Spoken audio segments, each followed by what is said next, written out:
तो प्रभु के दास ने बोला, इवन हमारे चर्च ने भी जैसे प्रॉमिस किया था, ICM को भी प्रभु ने मौका दिया, लेकिन हमने जो अमाउंट दिया वो तो कुछ भी नहीं है। लेकिन मैं आपको बता रहा हूँ, $500,000 लिटरली 24 आवर्स में। दो जनों को जो मैं जानता हूँ, दो चीज़ें मैंने देखी और प्रभु अद्भुत काम कर रहा है। अभी तक उन्होंने उपवास रखा, फास्टिंग उन्होंने रखा। उपवास के बाद एक बहुत बड़ी प्रॉब्लम आई और प्रॉब्लम इतना ताकतवर था, ऐसा लग रहा था वो सब कुछ खराब हो जाएगा, खत्म हो जाएगा। लेकिन उस प्रभु के दास के ऑनेस्टी और प्रभु का काम ऐसा है, शैतान थोड़े देर के लिए हावी हुआ। मुझे तो ऐसे लगता है कुछ बड़ा कार्य उनका होने जा रहा है। प्रभु उन्हें खुद का एक बहुत जबरदस्त बड़ा जगह देने जा रहा है, ऐसा लग रहा है। सो कंटिन्यूअसली हम प्रार्थना करेंगे, ये साल सारे कलीसियाओं के, सारे सेवकाइयों का उठने का साल है। हालेलुया, खुदावंद का धन्यवाद हो।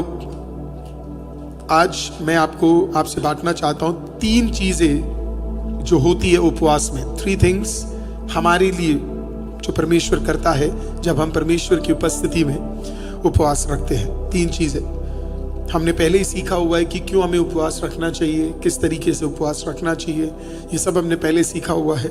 आज हम सीखेंगे कि जब हम उपवास रखते हैं तो 3 चीजें होती है। There are 3 deliverances that happen when you fast. 3 deliverances that happen when you fast. 3 different कहानियों को, 3 डिफरेंट रेफरेंसेस को मैं आज आपको देना चाहूंगा और मुझे विश्वास है इसके द्वारा परमेश्वर आपसे शक्त रूप से बातचीत करेगा। आपका ध्यान सबसे पहले मैं लेकर जाना चाहता हूं एजरा की किताब 8वें अध्याय में। एजरा की किताब 8वें अध्याय में, एजरा चैप्टर 8। एजरा की किताब 8वां अध्याय, एजरा चैप्टर 8। और हम कुछ देर में उसके 20वें वाक्य के बाद हम लोग एक साथ पढ़ेंगे। जब आप एजरा की किताब को आप ध्यान से पढ़ते हैं तो ये एक ऐसा समय चल रहा है जब इजराइल बैबिलोनियन एम्पायर के नीचे था और परमेश्वर से थोड़ा हट गया था। Israel, can we fix the mic? Israel थोड़ा परमेश्वर से हट गया था और हटने के बाद उसे नहीं पता था क्या करना है, भटक गया था।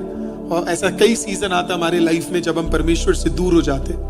लेकिन उस समय पे मेरे को ऐसे हमेशा परमेश्वर ने ऐसे लगता है कि जब कभी चर्च भटकता है ना, परमेश्वर कुछ अद्भुत लोगों को तैयार कर देता है उस सीजन और उस समय के लिए। और एजरा उनमें से एक था। जब इजराइल भटक गया तो परमेश्वर ने एक व्यक्ति को खड़ा किया जिसका नाम एजरा था। और परमेश्वर ने जब एजरा को खड़ा किया तो परमेश्वर ने एजरा से बातचीत किया कि इजराइल का पश्चाताप होना बहुत जरूरी है करके। अब इजराइल को यह मौका मिल गया था कि वो यरूशलेम वापस जा सकती थी, कुछ लोगों को लेकर, वो लोगों को लेकर वापस जा सकती थी। लेकिन वापस जाना आसान नहीं था, क्योंकि जिस यात्रा पे वो जा रहे थे वो यात्रा बड़ा ही टफ। उस यात्रा में कई लोग मरते हैं, उस यात्रा में कई लोग खत्म हो सकते हैं, उस यात्रा में कई लोग परेशान हो सकते हैं, उस यात्रा में मौत हो सकती है, बीमारी हो सकती है। तो परमेश्वर ने एजरा से बात किया और एजरा को पता है उनके जीवन में ये सारी कठिनाई क्यों हुई। एजरा से परमेश्वर ने बोला इसके लिए हुई क्योंकि तू परमेश्वर से दूर चला गया। आपको पता है इस दुनिया में सबसे बड़ा बुद्धि क्या है? ये समझना कि हमारे जीवन में चीजें क्यों घट रही है, बुरा क्यों हो रहा है, अच्छा क्यों हो रहा है। ये चीजों को समझना बहुत जरूरी है। और एजरा को परमेश्वर में था तो इसके लिए समझ आ गया कि ये चीजें घटी क्यों है, ये परेशानियां आई क्यों है। तो उसको जब ये रियलाइज हुआ तो वो परमेश्वर की उपस्थिति में गया और उसने पश्चाताप किया, उसने परमेश्वर के सामने प्रार्थना किया। और फिर बाइबल बताती है, हम 21वें वाक्य से पढ़ेंगे, क्या लिखा हुआ है। तब मैंने वहां अर्थात अहवा की नदी के तट पर उपवास का प्रचार इस आशय से किया कि हम परमेश्वर के सामने दीन हों और उससे अपने और अपने बाल बच्चों और अपनी समस्त संपत्ति के लिए सरल यात्रा मांगे। हालेलुया। अब देखना, बाइबल कहती है कि उसने उपवास इसके लिए रखा ताकि हम दीन हो। इसका मतलब वो दीन नहीं थे, इसका मतलब वो प्रभु में थे तब भी वो दीन नहीं थे। इसका मतलब आप प्रभु में हो सकते हो लेकिन तब भी आप क्या नहीं हो सकते? दीन नहीं हो सकते। द पर्पस ऑफ फास्टिंग, पहला डिलीवरेंस जो परमेश्वर उपवास में हमारे अंदर लेकर आता है, आपको पता है वो क्या है? वो है दीनता लाना। हालेलुया। और मैं आज दीनता के बारे में आपको कुछ बताऊंगा। जो हम जो दीनता के बारे में सोचते हैं और प्रभु जो दीनता के बारे में सोचता है उसमें बहुत डिफरेंस है। उसने कहा हम इसके लिए उपवास रख रहे क्योंकि हमें दीन होने की जरूरत है, हमारे एटीट्यूड में हम्बलनेस आने की जरूरत है, और बिना हम्बलनेस के हम चीजें नहीं कर सकते। देखिए अगले वाक्य में क्या लिखा है, कॉन्टेक्स्ट समझा, मैंने आपको कॉन्टेक्स्ट ऑलरेडी समझा दिया। इजराइल वापस जा रहा है, लेकिन अकेला जाना असंभव है, क्योंकि बीच में जितने भी लोग हैं वो उनके ऊपर अटैक कर सकते हैं। वो जो लेकर जा रहे हैं वो सारी सामान को लेकर जा सकते हैं। तो अगले वाक्य में इस प्रकार से लिखा है, क्योंकि मैं मार्ग के शत्रुओं से बचने के लिए सिपाहियों का दल और सवार राजा से मांगने से लजाता था, क्योंकि हम राजा से यह कह चुके थे, हमारा परमेश्वर अपने सब खोजियों पर भलाई के लिए कृपा दृष्टि रखता है। मैंने देखा लोगों को प्रचार करते हुए, उठाते हुए, टेक्स्ट उठाते हुए, बोलते हुए कि हमें दीन होना है, लेकिन असली दीनता पता है इसके अंदर क्या है? इसने जाकर राजा को बोला हमें जाना है, और जब बोला कि हमें जाना है तो उसने पता क्या बोला? इसने बोला, प्रभु के दास ने बोला, हमें किसी की जरूरत नहीं, क्योंकि यहोवा हमें बचाएगा, यहोवा हमारे साथ है। लेकिन इसके अंदर डर है, क्योंकि इसने कहानियां सुनी है कि रास्तों में जब भी लोग जाते हैं उन्हें क्या कर दिया जाता है? मार दिया जाता है, उनके ऊपर उन्हें घेरा जाता है, उन्हें स्लेव बनाया जाता है। तो अभी एजरा के अंदर डर है कि जब हम हजारों लोग जब हम जाएंगे तो बाकी लोग हमें क्या करेंगे? अटैक करेंगे, हमें मारेंगे। अब प्रॉब्लम ये कि ये सिपाही भी नहीं मांग सकता, क्योंकि उसने पहले राजा को क्या बोल दिया है ना। आप लोग ऐसे देख रहे हो ना, बाप रे, तो हमने तो कभी पढ़ा ही नहीं। बाइबल पढ़ो, ये आपके लिए सारे रेवलेशन खुल जाएंगे। हालेलुया, है ना। वो ये सोच रहा है, लॉरेंस तेरे लिए भी फर्स्ट टाइम है ना, तभी तो मेरे को ऐसे देख रहा ध्यान से कि बाप रे बाइबल में था करके। और वो गया और उसने पता क्या राजा को बोला? परमेश्वर यहोवा हमें बचा लेगा। जैसे बहुत लोग बोलते हैं ना, यहोवा हमें बचा लेगा, और उसके बाद कॉम्बी फ्लैम ले लेते हैं।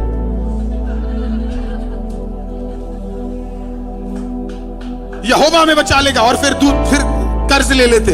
यहोवा हमें बचा लेगा, और फिर किसी इंसान पे भरोसा कर लेते। Funny right? एजरा बोलता, मैंने बोल तो दिया राजा को, मैंने कह तो दिया राजा को, मैंने घोषणा तो कर दी राजा को कि हमें हमारा यहोवा हमें क्या करेगा। हर दिन पढ़ते हो सैम्स 91, है ना, प्रार्थना कर रहे सैम्स 91 की यहोवा मुझे बचाएगा, है ना, और घोषणा की मूसा ने जो कहा यहोवा मुझे बचाएगा, लेकिन अंदर अभी भी डर है कि रास्ते पे जाएंगे तो कोई हमें पकड़ेगा। तो एजरा डरा हुआ है, और एजरा डरा हुआ किस बात का? डरा हुआ कि कह तो दिया, लेकिन अब सिपाही भी नहीं मांग सकते, और राजा तैयार था सिपाही देने के लिए, लेकिन इसने बड़ी बड़ी बातें कर दी कि हमें यहोवा क्या करेगा? बचाएगा, यहोवा हमें बचाएगा, यहोवा हमें प्रोटेक्ट करेगा। तो एजरा भी घबराया हुआ है, ना सिपाही मांग सकते हैं और ना यहोवा के प्रोटेक्शन का उपस्थिति महसूस कर पा रहे। तो अब करे क्या? इतने सारे लोगों को एजरा अकेले क्या कर रहा है? लेकर जा रहा है। तो एजरा ने क्या किया पता है? वो परमेश्वर के पास गया। क्या लिखा है? और जो उसे त्याग देते हैं उसका बल और कोप उनके विरुद्ध है। इसी विषय पर हमने उपवास करके, इसी विषय पे हमने क्या किया? उपवास। तो एजरा का विषय पता है क्या था? कि रास्ते में कोई उन्हें अटैक ना करे। एजरा का विषय ये था कि परमेश्वर हमने तुझ पे भरोसा किया है, सैनिक नहीं मांगे हैं, असली तरीके से विश्वास करने के लिए आप हमें मदद करना, है ना। हम्बलनेस पता है क्या है? हम्बलनेस सिर्फ ये बोलना नहीं है कि मैं परमेश्वर पे विश्वास करता हूं, एक्चुअल में परमेश्वर पे विश्वास करना ही ट्रू हम्बलनेस। हालेलुया। परिस्थितियां जब टफ हो जाए तब भी परमेश्वर पे क्या करना है? भरोसा। जब आप कहते हैं कि मैं यहोवा पे भरोसा करता हूं, और फिर आप क्या करते हैं पता है? बिलीव करते यहोवा। देखिए सीखिए, एलिया ने क्या किया पता है? एलिया बोलकर आया कि मेघ नहीं होगा, है ना, मेघ से पानी नहीं बरसेगा, और जब वो वापस आया तो उसके पास खाने के लिए नहीं था। आपने नोटिस किया? वो किसी के पास नहीं गया खाना मांगने, वो किसी के पास नहीं गया पानी मांगने, वो किसी के पास नहीं गया मदद मांगने। उसको एब्सोल्यूट ट्रस्ट था कि पूरे इजराइल में कंगाली हो जाए, लेकिन मेरा परमेश्वर मेरे लिए रास्ता जरूर खोलेगा।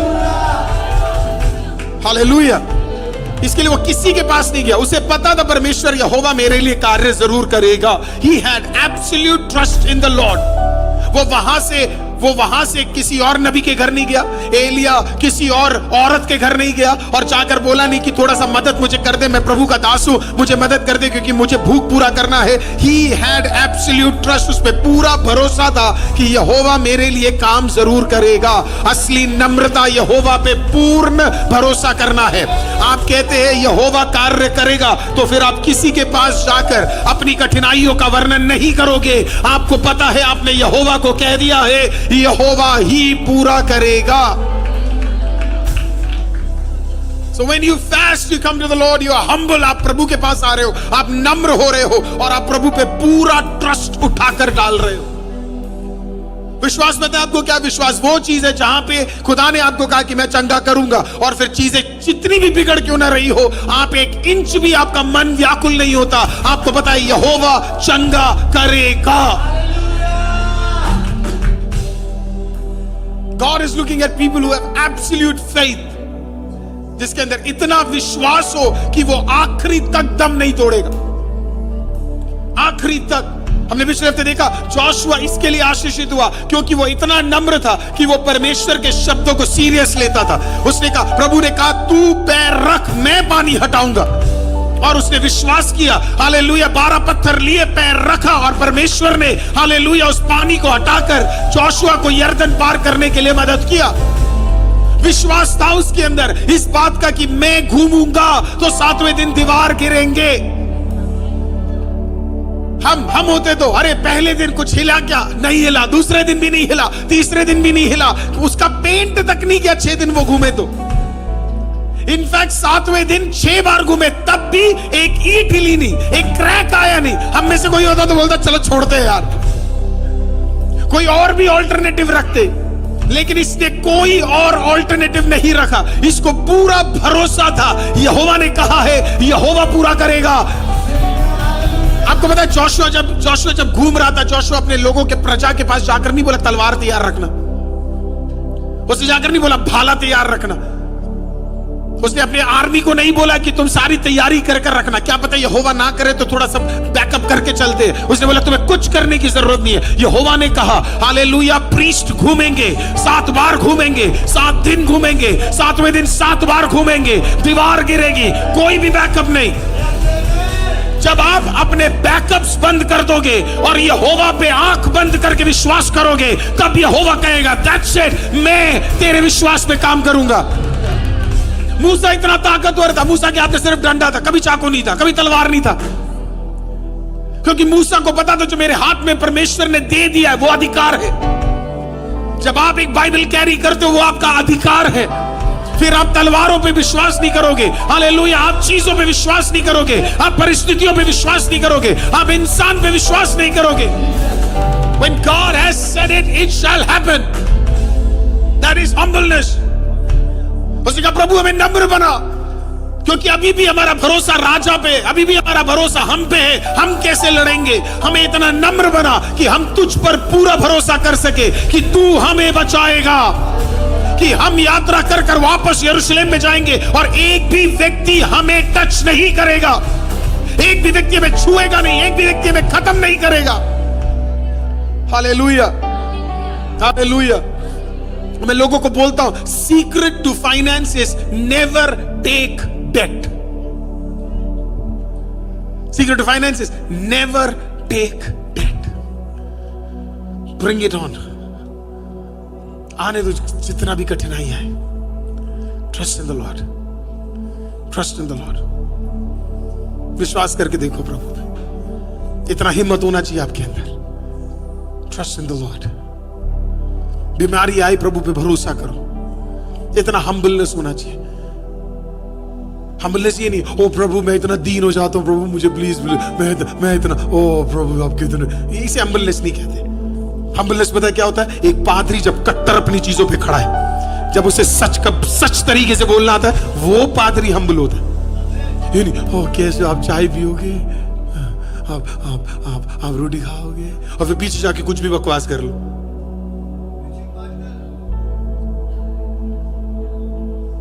व्हाइट कपड़ा पहनना कोई हम्बलनेस का निशानी नहीं है। खुदा ने नहीं पहना, तुम्हारा व्हाइट क्या करेगा? That is not humbleness. Humbleness is standing on the truth.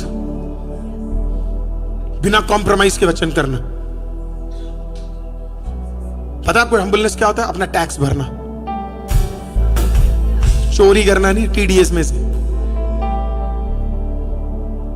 सब चुप हो गए। हाँ, उसे कहते हैं हम्बलनेस। चलो 40 रुपए बचा लेते हैं, है ना, 400 रुपए बचा लेते हैं। नहीं, बिलीविंग कि तू गवर्नमेंट को देने के बाद भी प्रभु आपको आशीषित कर सकता है। Believing that. किसी ने मेरे को चैलेंज किया, बोला इतना पैसा आपका जाएगा। मैंने कहा तो क्या हो गया, चले जाए, कोई दिक्कत नहीं है। We will fight. हम अपने अधिकार के लिए लड़ेंगे, और उसके बावजूद भी अगर कोई ले लेता है तो हमें तब भी भरोसा है यहोवा हमें कम नहीं होने देगा, यहोवा हमें बढ़ाएगा। हालेलुया।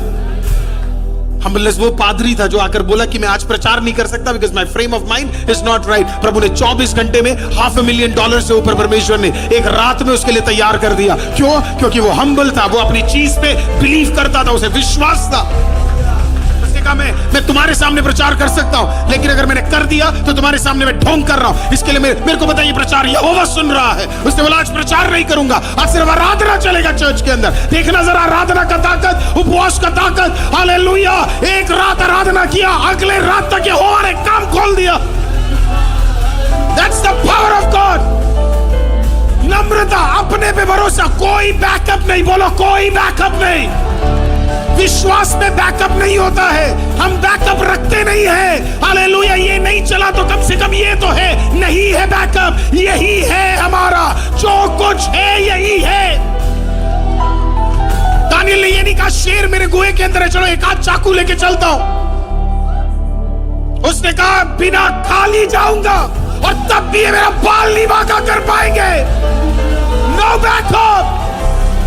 वो नहीं गया राजा के पास, सुन राजा तूने हस्ताक्षर कर दिए पर तू मुझे गायब कर सकता है यहां से, आज की रात मुझे यहां से निकाल सकता है, आज की रात मैं इधर से गायब हो सकता हूं। उसने बोला जरूरत नहीं है। हालेलुया। कोठरी में जाके खुदा को बोला गॉड आई एम कमिंग, मुझे विश्वास है आप पे। And that's why some people are never blessed. कुछ लोग कभी आशीषित नहीं हो सकते क्योंकि वो हमेशा बैकअप रखते। ये नहीं तो ये नहीं, एक ही है हमारा रास्ता, एक है मददगार, एक है छुटकारा देने वाला, एक है तरीका हमारा, एक है, एक ही हम नम्र लोग हैं। हमारा भरोसा सिर्फ यहोवा पे है। Hallelujah. No backups people of God. परमेश्वर प्रोवाइड करता है। उन्होंने प्रार्थना किया, वो खुदा की उपस्थिति में गए, अपनी कमियों को प्रभु के सामने रखा, क्षमा मांगा और प्रभु को बोला प्रभु किसी और मदद के बिना हम बढ़ने जाए। उससे पहले जो भी उस यात्राओं में जाते थे सबके साथ अटैक होता था, लेकिन एजरा ने कहा हमें नहीं चाहिए मदद। खुदा बाप परमेश्वर हमारी मदद सिर्फ तू है, तू हमारी मदद करेगा। वो निकले भी और वो अपनी जगह पे पहुंचे भी, और उनमें से एक के साथ खुदा ने गलत होने भी नहीं दिया। हालेलुया। तू निकलेगा भी, तू अपने डेस्टिनेशन पे पहुंचेगा भी, और यहोवा तेरे साथ कुछ भी गलत होने नहीं देगा, क्योंकि तूने नम्रता के साथ पूरी तरीके से उस पे बिलीव किया है।